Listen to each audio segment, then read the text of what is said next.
Saudara-saudara yang dikasihi Tuhan, hari ini kita dipersatukan di dalam ibadah secara mandiri, sekaligus memperingati kembali sengsara Tuhan kita Yesus Kristus melalui sakramen perjamuan kudus. Roh Kudus kiranya hadir serta memberkati kita di dalam ibadah minggu ini, sekaligus mengenang sengsara dan kematiannya melalui pelayanan perjamuan kudus. Kiranya Roh Kudus membawa kita juga untuk menerima anugerah keselamatan Allah Bapa di dalam dan oleh darah Yesus Kristus yang telah dikorbankan Allah bagi kita. Maka di awal ibadah ini marilah kita mengingat firman Tuhan. Ia sendiri telah memikul dosa kita di dalam tubuhnya di kayu salib, supaya kita yang telah mati terhadap dosa hidup untuk kebenaran oleh bilur-bilurnya, kamu telah sembuh. 1 Petrus 2 ayat yang ke-24. Jemaat yang dikasihi Tuhan, mari bersama-sama kita memuji nama Tuhan dengan kidung jemaat nomor 1 baitnya yang pertama dan yang kedua. Haleluya, pujilah.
Saudara-saudara, jemaat sekalian di rumah masing-masing, marilah kita bersama-sama mengawali ibadah di pagi hari ini dengan mengalaskan di dalam pengakuan bahwa pertolongan kita datang dari pihak Allah Bapa, Pencipta langit dan bumi. Kasih karunia dan damai sejahtera dari Allah Bapa kita dan dari Tuhan kita Yesus Kristus menyertai saudara sekalian.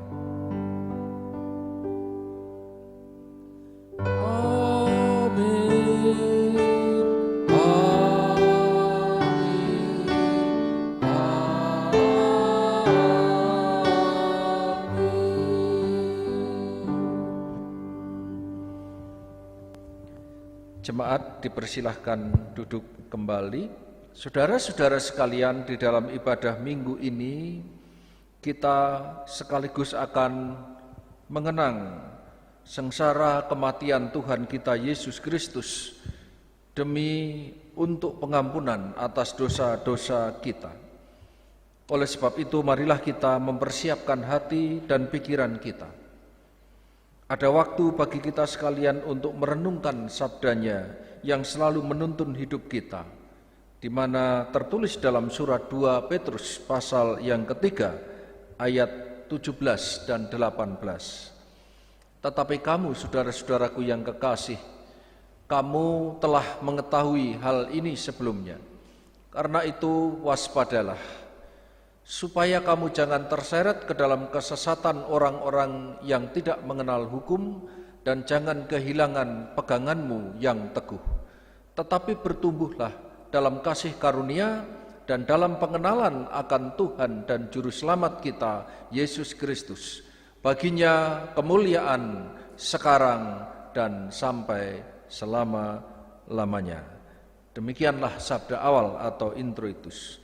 Mari kita panjatkan ucapan syukur kita saat ini dengan menyanyikan pujian bagi Tuhan melalui nyanyian Kidung Jemaat nomor 392 bait pertama dan kedua. Ku berbahagia yakin teguh.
Sabda kasih-Nya senantiasa mengingatkan kita sekalian, hukum manakah yang terutama di dalam hukum Taurat? Maka jawab Yesus, kasihilah Tuhan Allahmu dengan segenap hatimu, dan dengan segenap jiwamu, dan dengan segenap akal budimu. Itulah hukum yang terutama dan yang pertama. Dan hukum yang kedua yang sama dengan itu ialah kasihilah sesamamu manusia seperti dirimu sendiri. Pada kedua hukum inilah tergantung seluruh hukum Taurat dan kitab para nabi. Demikianlah saudara-saudara hukum yang terutama di dalam kehidupan kita. Saudara-saudara diperkenan di rumah masing-masing untuk menjumpai diri pribadi sendiri-sendiri untuk merenungkan segala kehidupan yang sudah kita lakukan bersama-sama. Segala kekurangan, segala dosa yang masih kita lakukan, marilah kita mengaku di hadapannya. Kita datang kepada Tuhan dengan permohonan pengampunan bagi dosa-dosa kita. Doa pengakuan dosa ini mari kita hantar dengan nyanyian pujian Kidung Jemaat nomor 29, bait pertama dan kedua. Di muka Tuhan Yesus.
Saudara dipersilahkan untuk menaikkan doa secara pribadi.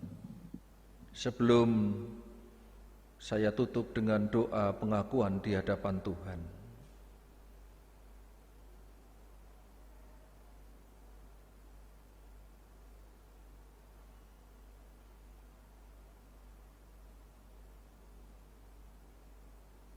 Di hadapan-Mu, ya Tuhan,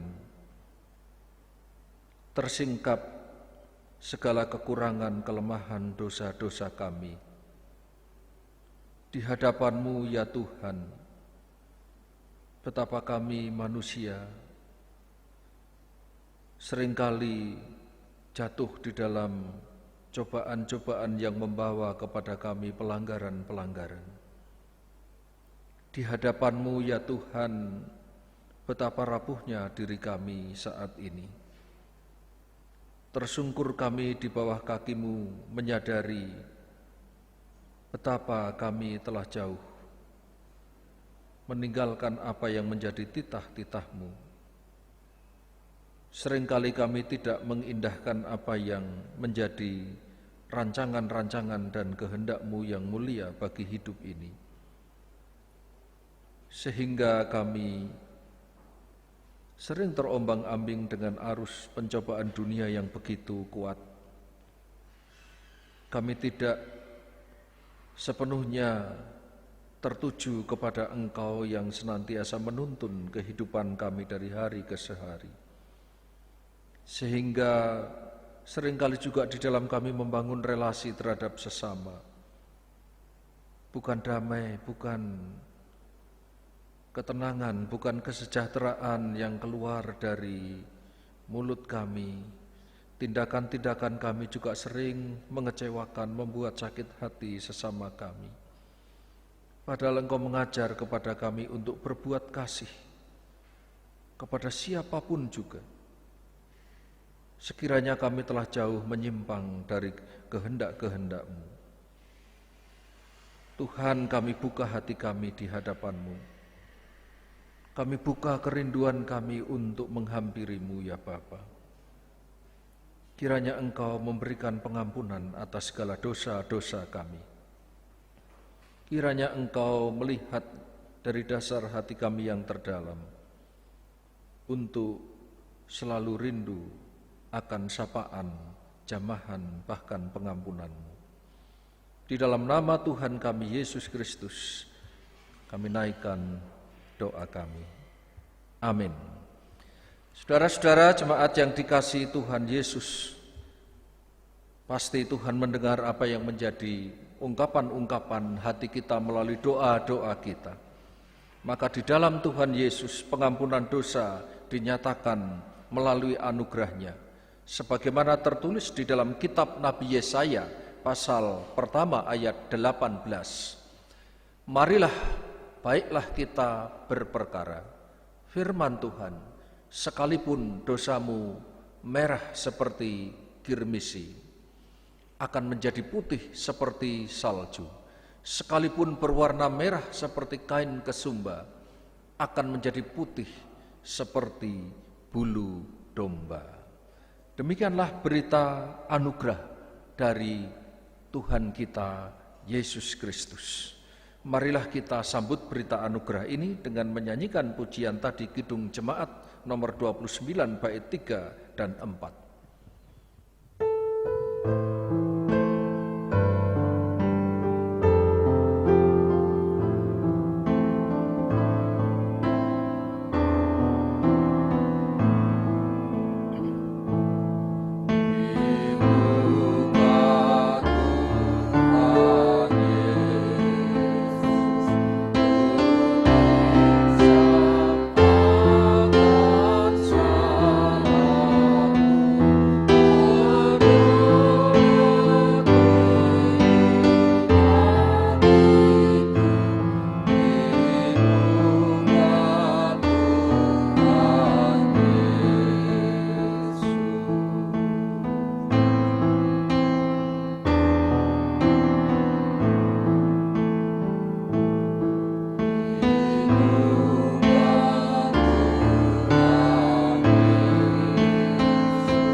Saudara-saudara, setelah menerima berita anugerah, maka petunjuk-petunjuk firman-Nya akan membawa kita kepada kehidupan yang baru. Maka masukilah petunjuk hidup baru berlandaskan firman Tuhan. Surat Roma pasal 8 ayat 29-30. Sebab semua orang yang dipilihnya dari semula, mereka juga ditentukannya dari semula untuk menjadi serupa dengan gambaran anaknya, supaya ia anaknya itu menjadi yang sulung di antara banyak saudara. Dan mereka yang ditentukan dari semula, mereka itu juga yang dipanggilnya. Dan mereka yang dipanggilnya, mereka itu juga dibenarkannya. Dan mereka yang dibenarkannya, mereka itu juga dimuliakannya. Demikianlah petunjuk hidup baru dari Tuhan kita.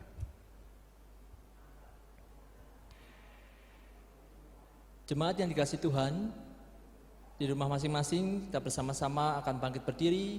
Kita akan nyatakan pengakuan iman rasuli secara bersama-sama.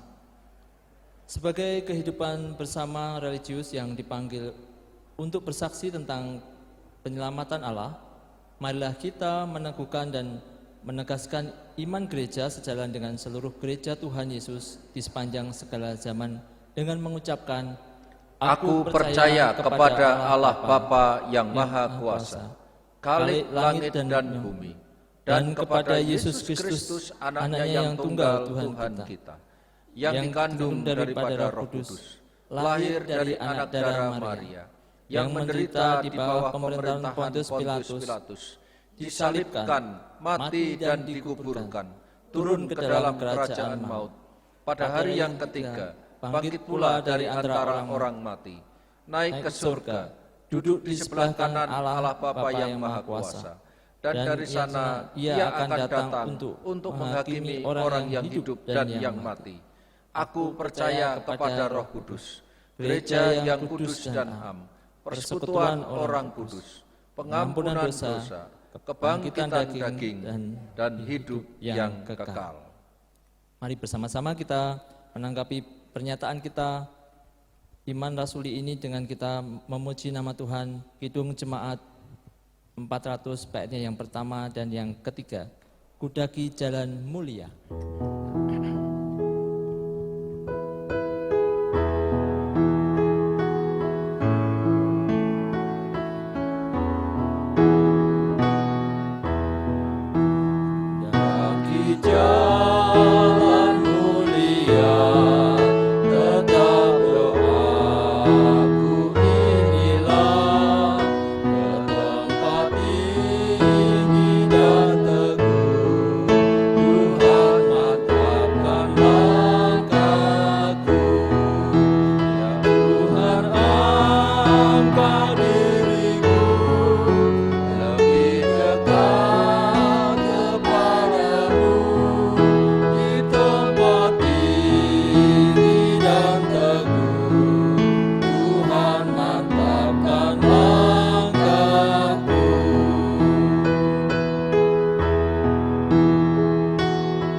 Saudara-saudara sekalian, marilah kita memasuki pemberitaan sabda Tuhan.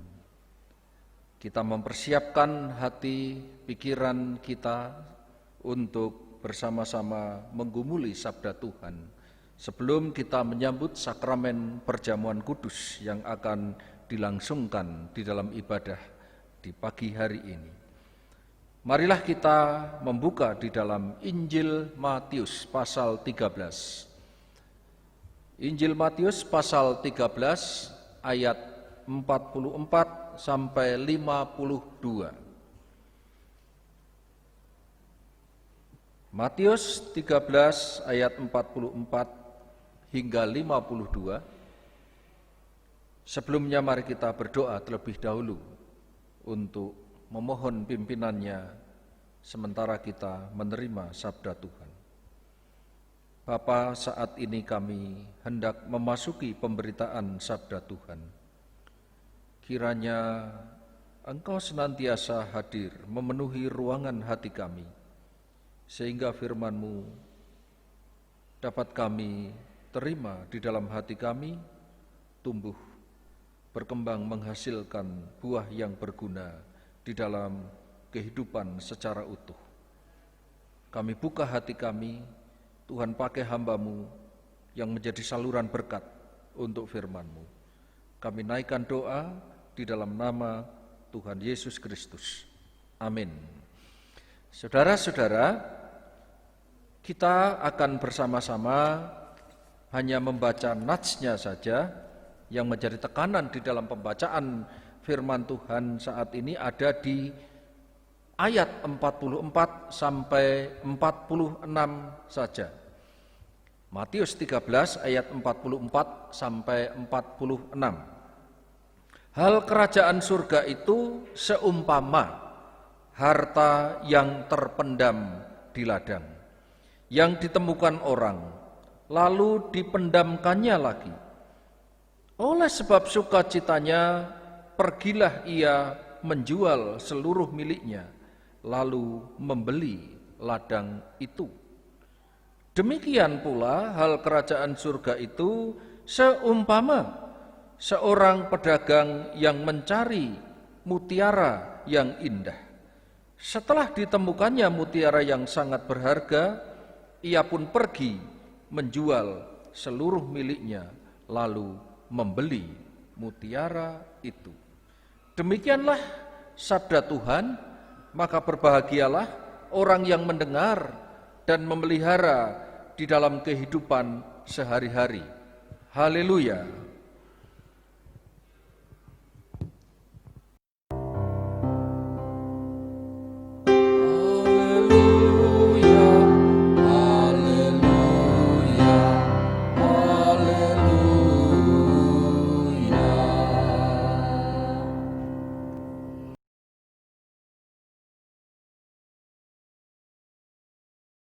Selamat pagi, shalom, tentrem rahayu kepada Bapak Ibu, saudara-saudara sekalian.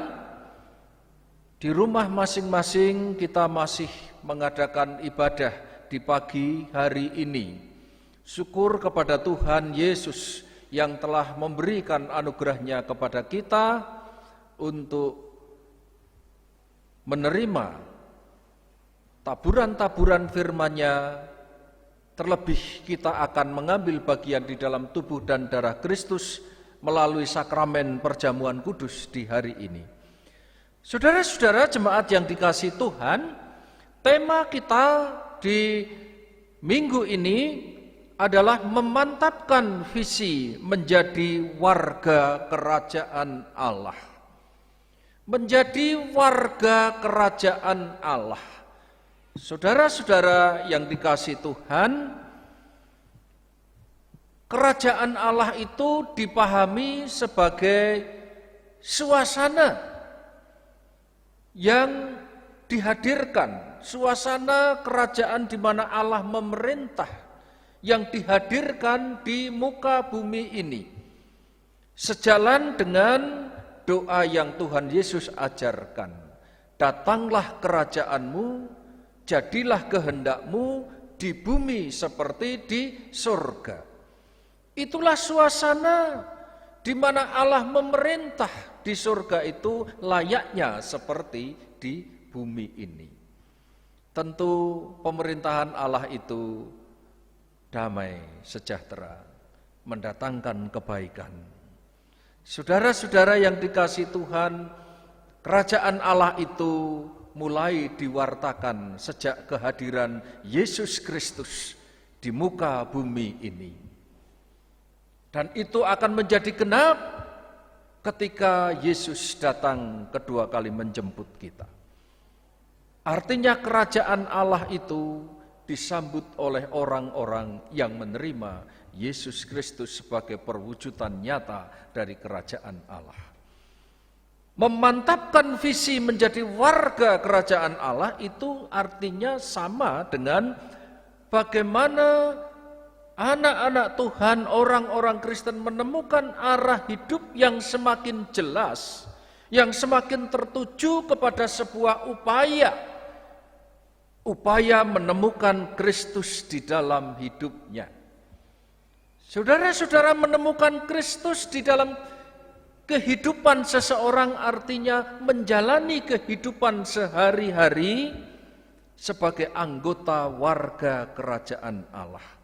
Karena kerajaan Allah itu hadir dalam diri Yesus Kristus. Pertanyaan bagi kita semuanya, apakah menemukan Kristus itu dalam kehidupan seseorang itu sama dengan ketika orang itu memeluk agama Kristen, menjadi anggota warga jemaat, seperti saudara saat ini menjadi anggota warga jemaat Gereja Kristen Jawa Tengah Utara, Srondol, Banyumanik.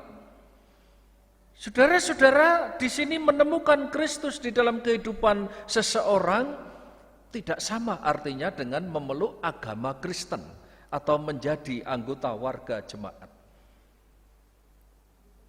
Memeluk suatu agama atau keyakinan seseorang itu adalah persoalan yang sangat personal sifatnya.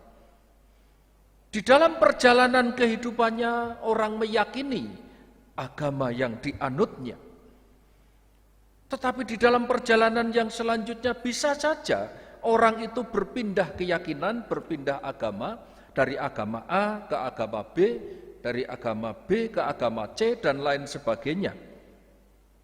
Mungkin ada persoalan agama yang lama kurang begitu diyakininya. Atau mungkin karena berbagai alasan tertentu, baik yang bersifat prinsip maupun yang bersifat pragmatis. Saudara-saudara, itu sesuatu yang sah.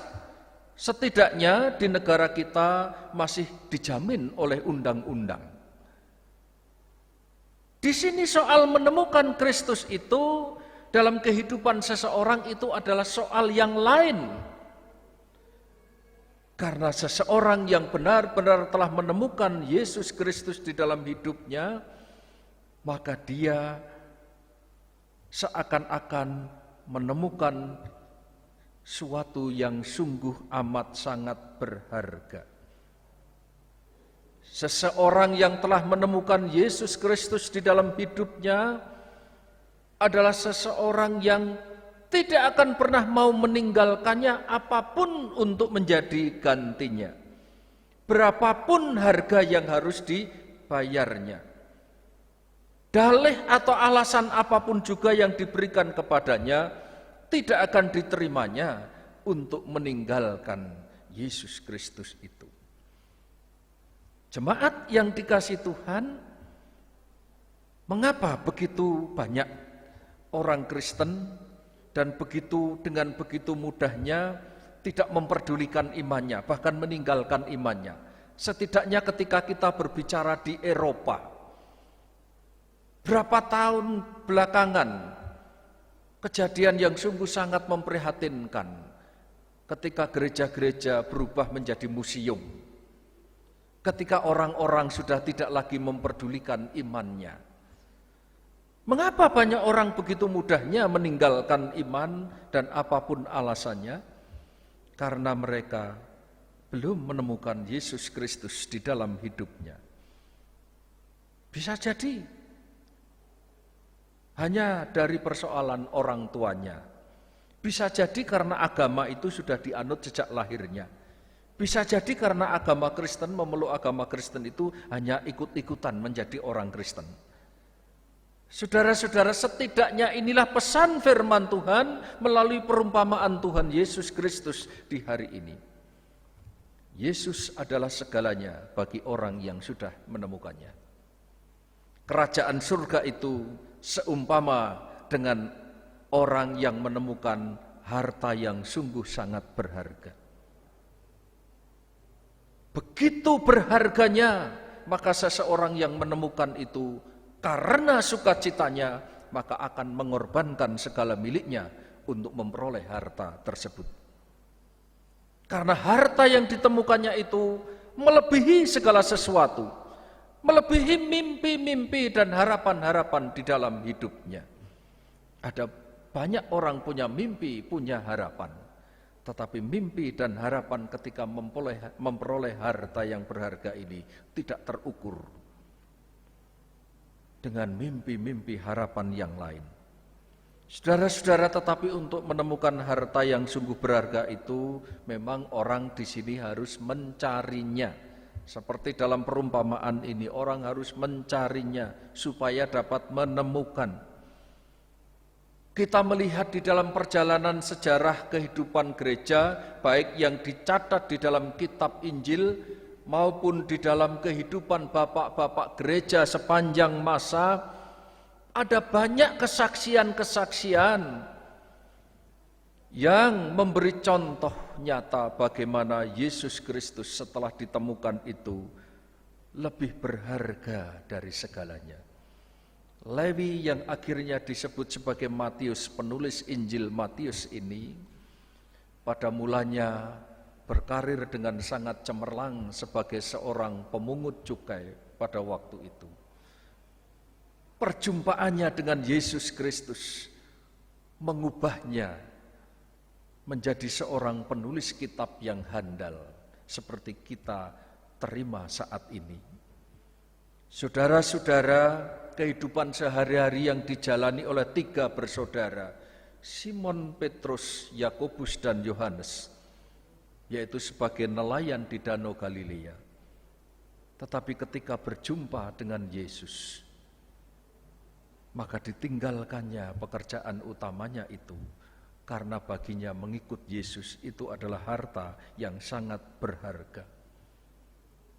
Murid yang lain yang bernama Natanael, orang yang sungguh-sungguh meragukan Yesus Kristus sebagai Mesias karena latar belakang asal-usulnya. Tetapi setelah berjumpa, keraguan-keraguan itu sirna karena harta yang sungguh sangat berharga. Kita masih banyak bercerita tentang Sakeus, bagaimana dia karyanya sepanjang hidupnya, separuhnya diabadikan semuanya karena sesuatu yang berharga. Terlebih-lebih Paulus, mereka sungguh-sungguh mengecap kerajaan Allah. Rasul Paulus, orang yang awalnya menganiaya jemaat Tuhan, orang yang sungguh membenci kekristenan pada masa itu, tetapi ketika ditangkap oleh Yesus Kristus di suatu tempat, dia menjadi orang yang mengikut Yesus secara luar biasa. Tidak ada kesaksian-kesaksian di dalam kitab suci kita Perjanjian Baru sebanyak yang disaksikan oleh Rasul Paulus.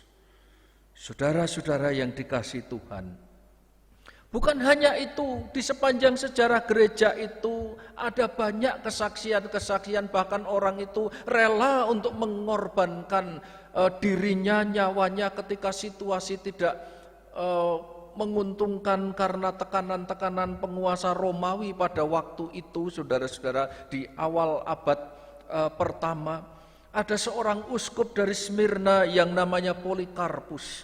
Waktu itu penganiayaan jemaat sungguh luar biasa. Orang itu harus menyangkal Yesus Kristus kalau hidupnya mau selamat. Tetapi Polikarpus ketika diancam di bawah hukuman, dibakar hidup-hidup, apa yang dikatakannya? Luar biasa sekali, tercatat di dalam sejarah gereja. 86 tahun aku mengabdi kepada Yesus Kristus. Dia belum pernah berbuat sesuatu yang salah kepadaku. Bagaimana aku harus mengutuki Raja dan Juru Selamatku? Saudara-saudara, itu yang disaksikan oleh Polikarpus. Kita kekurangan waktu untuk menceritakan saksi-saksi iman sepanjang sejarah gereja. Tapi pertanyaannya, mengapa banyak di antara kita yang masih jarang menemukan mutiara atau harta yang terpendam itu? Berapa banyak anak-anak Tuhan yang sudah meninggalkan imannya? Berapa banyak orang-orang Kristen hanya berjalan karena adat istiadatnya, kebiasaan-kebiasaan yang berlangsung sejak kecil, sejak turun-temurun. Berapa banyak bahkan gereja kekristenan itu yang melayani Tuhan itu hanya berdasarkan kebiasaan, hanya berdasarkan tugas, bahkan aturan-aturan yang ada. Saudara-saudara yang dikasihi Tuhan, karena persoalan menemukan Kristus itu tersembunyi di dalam lubuk hati yang terdalam. Menemukan Kristus itu persoalan menyala karena cinta yang berkobar-kobar. Cinta, semangat cinta yang berkobar, itulah menemukan Kristus. Adakah di hati jemaat cinta yang berkobar-kobar sehingga dapat menemukan Kristus? Setidaknya orang suci yang disaksikan, Bapak gereja yang sangat terkenal itu namanya Santo Agustinus. Dia telah mengecap kemewahan duniawi pada saat itu. Kebahagiaan duniawi yang tiada terhingga sebagai orang yang lahir dari keluarga bangsawan. Tetapi ketika dia berjumpa dengan Tuhan Yesus, dia tidak lagi mengecap kebahagiaan duniawi itu. Setelah menemukan Yesus di dalam dirinya, doanya sungguh luar biasa. Hati kami tidak bisa tenang sampai mendapatkan ketenangan di dalam Engkau. Hatiku tidak bisa tenang sampai mendapat ketenangan di dalam Engkau.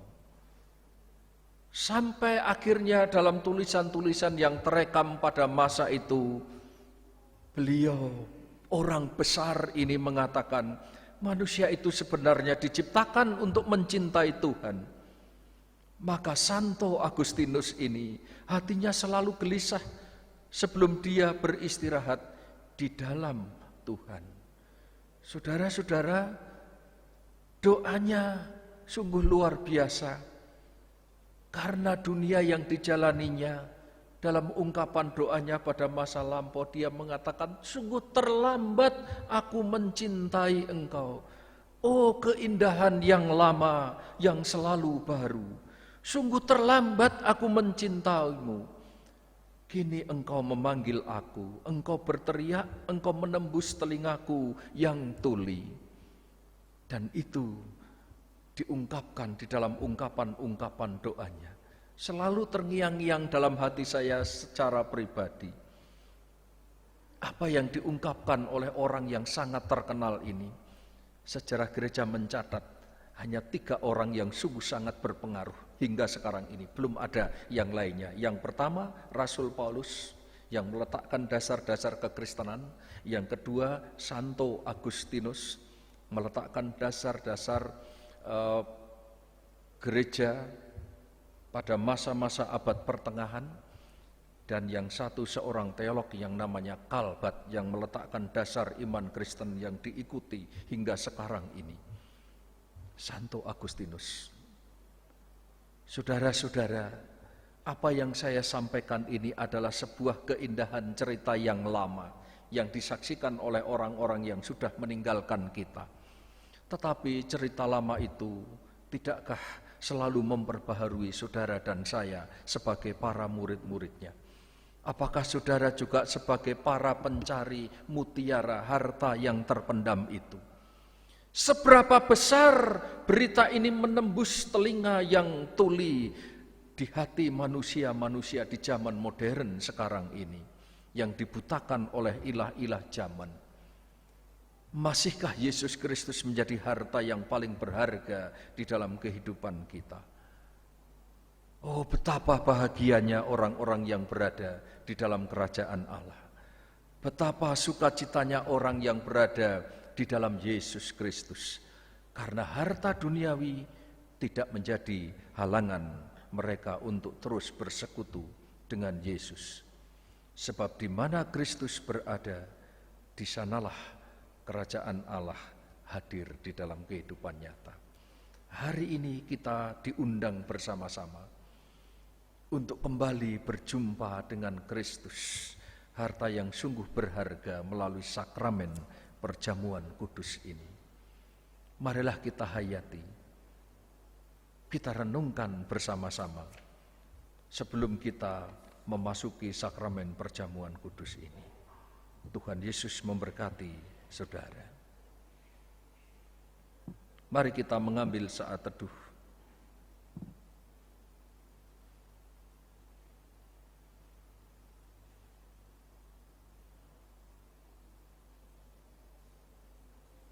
Kami sungguh bersyukur kepadamu ya Bapa.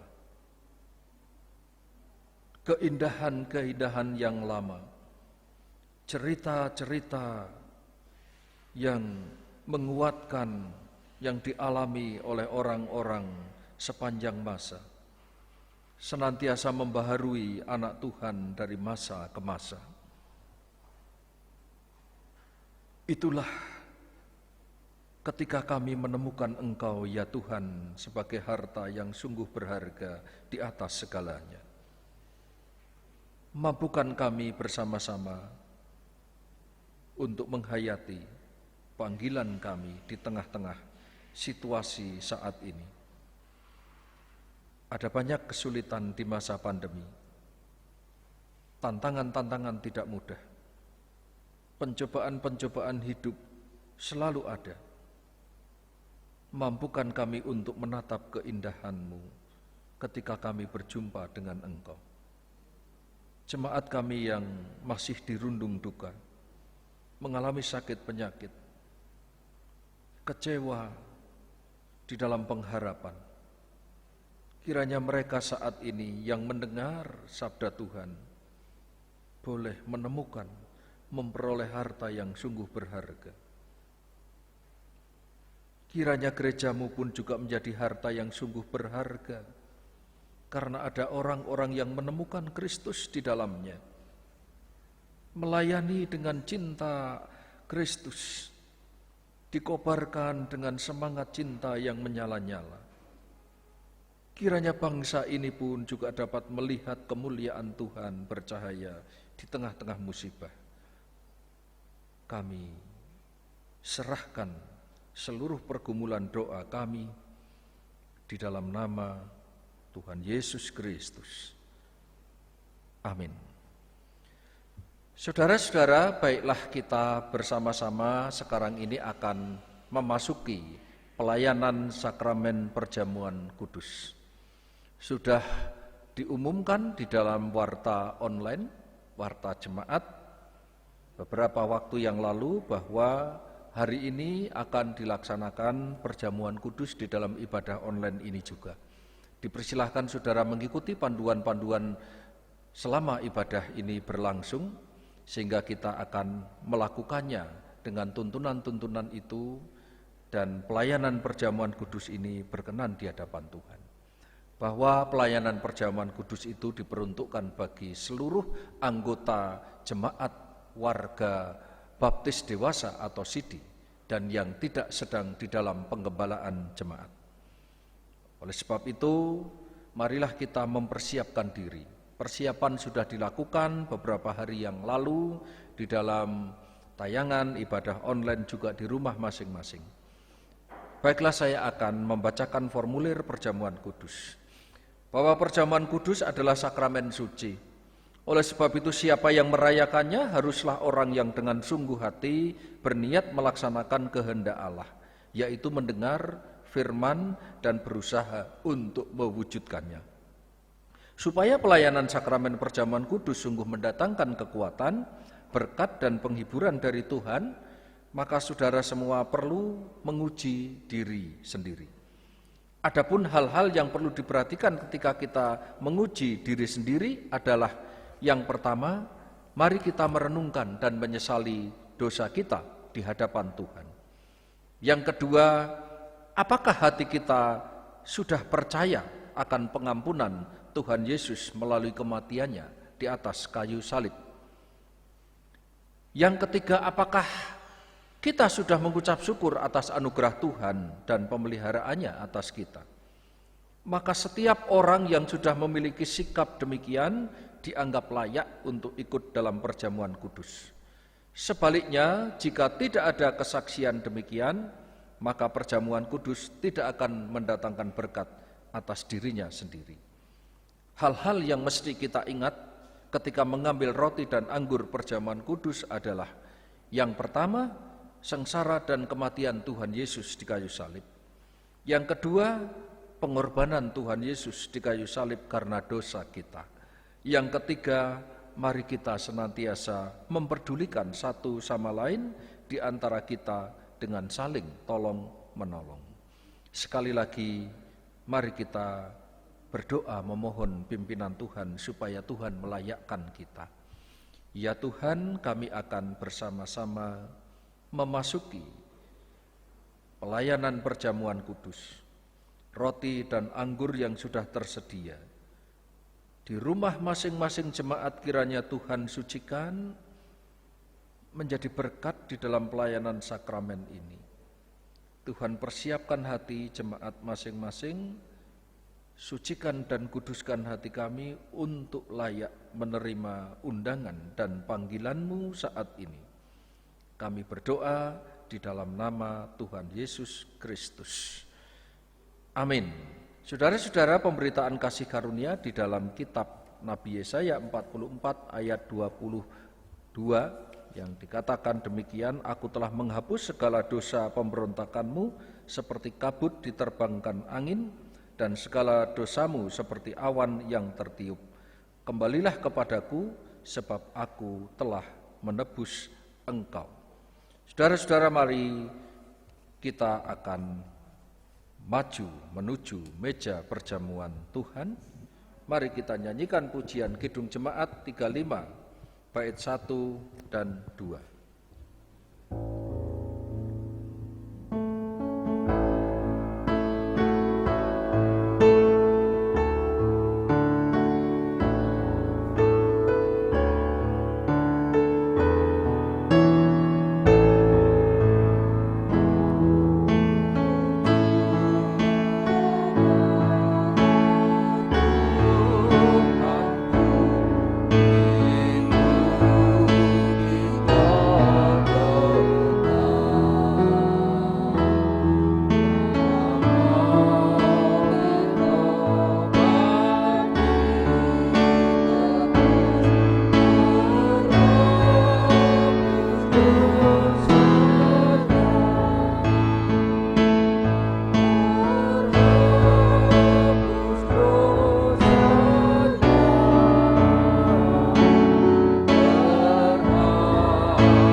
Saudara-saudara, di rumah masing-masing, saudara telah menyediakan roti dan juga anggur sebagai sarana kita melakukan sakramen perjamuan kudus, di mana roti dan anggur ini merupakan persekutuan dengan tubuh dan darah Kristus. Ketika kita makan cawan anggur ini, maka marilah kita senantiasa mengingat pengorbanannya di kayu salib untuk kita. Ia yang telah ada di surga dan selalu hadir dalam kehidupan kita melalui hubungan yang menguatkan dan memberi penghiburan. Sebagaimana roti dan anggur yang menguatkan dan menyegarkan tubuh jasmani kita, kiranya jiwa kita pun disegarkan olehnya. Saudara-saudara, roti yang kita pecah-pecahkan ini adalah persekutuan dengan tubuh Kristus yang dikorbankan untuk ketebusan bagi banyak orang.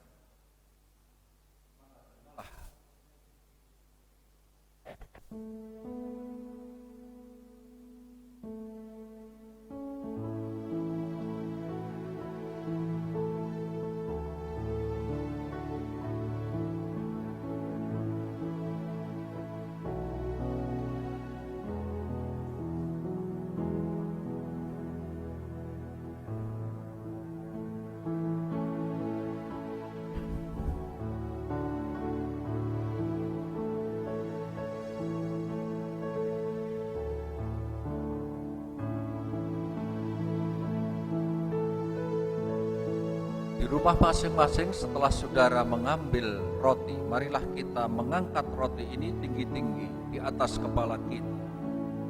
Mari kita kembali mengenang pengorbanan Tuhan Yesus Kristus sebelum memakan roti. Dan ingatlah senantiasa akan firman Tuhan. Sebab apa yang telah kuteruskan kepadamu telah aku terima dari Tuhan, yaitu bahwa Tuhan Yesus pada malam waktu ia diserahkan mengambil roti, dan sesudah itu ia mengucap syukur atasnya. Ia memecah-mecahkannya dan berkata, inilah tubuhku yang diserahkan bagi kamu, perbuatlah ini menjadi peringatan akan aku. Kiranya kita akan makan roti ini dengan iman di dalam nama Tuhan Yesus Kristus. Mari kita makan roti ini.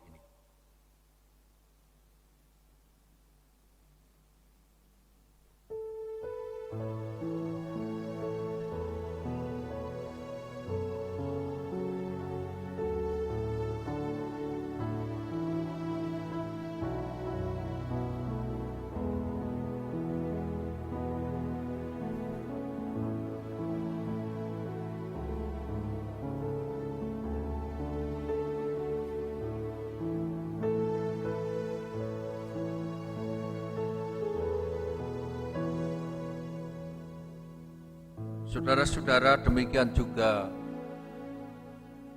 cawan anggur yang sudah tersedia di hadapan kita saat ini.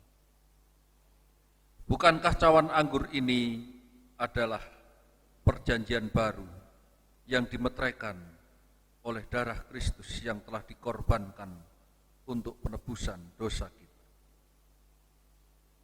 Maka sekarang terimalah dengan senantiasa mengingat akan pengorbanannya.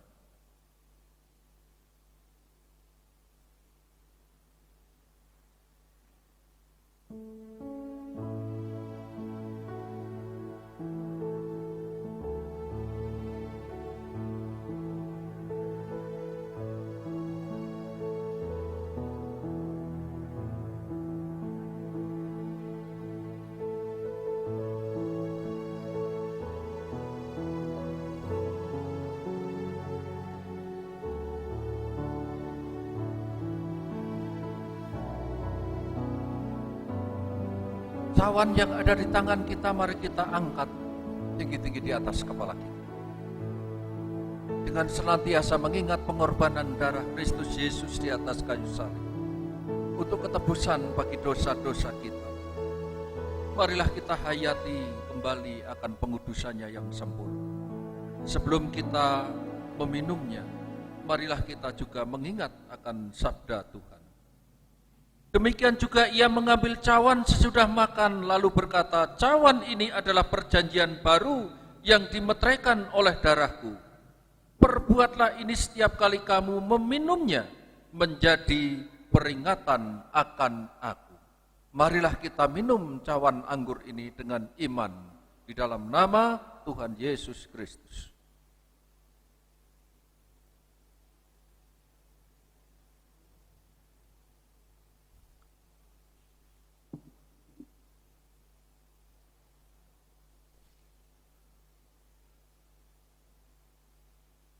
Mari saudara, kita akan mengucap syukur kepada Tuhan. Kita nyanyikan pujian Kidung Jemaat 35, bait yang ketiga. Sebelum kita bersama-sama berdoa untuk mundur dari meja perjamuan Tuhan.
kasih ya Tuhan untuk pelaksanaan pelayanan perjamuan kudus saat ini. Di rumah masing-masing kiranya jemaat boleh diberkati oleh kuasa kasih Kristus yang telah menyelamatkan kami. Roti dan anggur perjamuan kudus kiranya tetap senantiasa mengingatkan kami akan segala kebaikan-kebaikan kemurahan Tuhan. Sehingga perjamuan kudus yang sudah kami lakukan bersama-sama mendatangkan berkat bagi saudara-saudara, mereka yang sakit disembuhkan, mereka yang letih lesu dan berbeban berat menerima kelegaan. Kami percaya kuasa-Mu tetap ada selama-lamanya. Kami mau mundur dari meja perjamuan Tuhan. Di dalam nama Tuhan Yesus Kristus. Amin.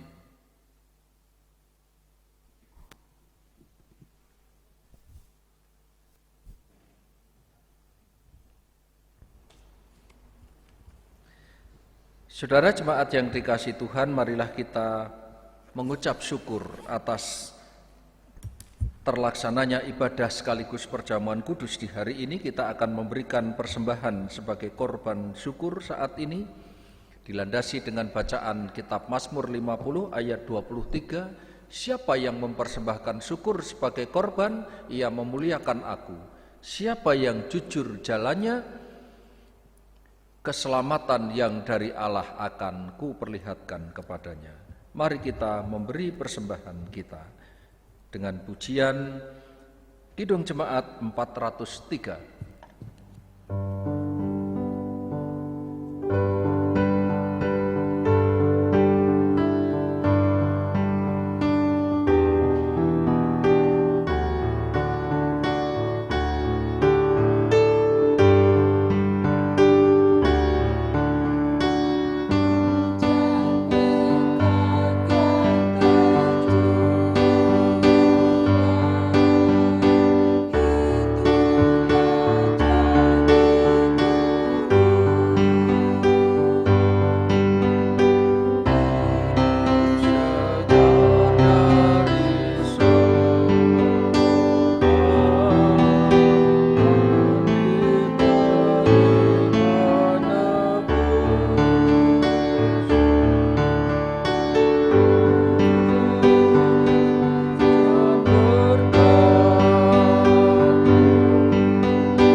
Mari kita serahkan persembahan kita di dalam doa dan sekaligus kita akan menaikkan doa Bapa kami. Terima kasih ya Bapa, kami bersyukur kepadamu. Di dalam ibadah di pagi hari ini kami juga diberi kesempatan untuk memberikan persembahan sebagai korban syukur kami. Tuhan kiranya menyucikan, menguduskan berkat yang sudah kami berikan untuk kemuliaan bagi nama Tuhan. Berkatilah seluruh jemaat-jemaat di rumah masing-masing yang saat ini juga berkenan memberikan korban syukurnya. Kiranya berkat ini, keuangan ini dapat menjadikan berkat-berkat di dalam rumah tangga kami senantiasa mengalir seperti sungai yang tiada berhenti untuk mengalir. Kami mempersembahkan di hadapan hadirat-Mu di dalam nama Tuhan Yesus Kristus yang mengajar kami berdoa. Mari kita berdoa. Bapa kami yang ada di surga, dikuduskanlah nama-Mu. Datanglah kerajaan-Mu, jadilah kehendak-Mu di bumi seperti di surga. Berikanlah kami pada hari ini makanan kami yang secukupnya, dan ampunilah kami akan kesalahan kami, seperti kami juga mengampuni orang yang bersalah kepada kami. Dan janganlah membawa kami ke dalam pencobaan, tetapi lepaskanlah kami daripada yang jahat, karena Engkau-lah yang punya kerajaan dan kuasa dan kemuliaan sampai selama-lamanya. Amin. Saudara-saudara, sebelum menerima pengutusan dan berkat, mari kita nyanyikan pujian NKB nomor 83, bait pertama dan kedua, Nun di Bukit yang Jauh.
Mari kita berdiri bersama-sama. Di rumah masing-masing, saudara tetaplah menghayati penderitaan Tuhan Yesus di dalam kehidupan kita, sehingga kita menghayati hidup yang dipersembahkan bagi Yesus. Maka terimalah berkat dari Tuhan kita. kasih dan pengorbanan Tuhan Yesus Kristus yang kita peringati melalui sakramen perjamuan kudus ini kiranya menyertai saudara sekalian mulai dari hari ini sampai Maranatha, Tuhan Yesus datang kedua kali menjemput kita. Amin.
Haleluya, haleluya, haleluya.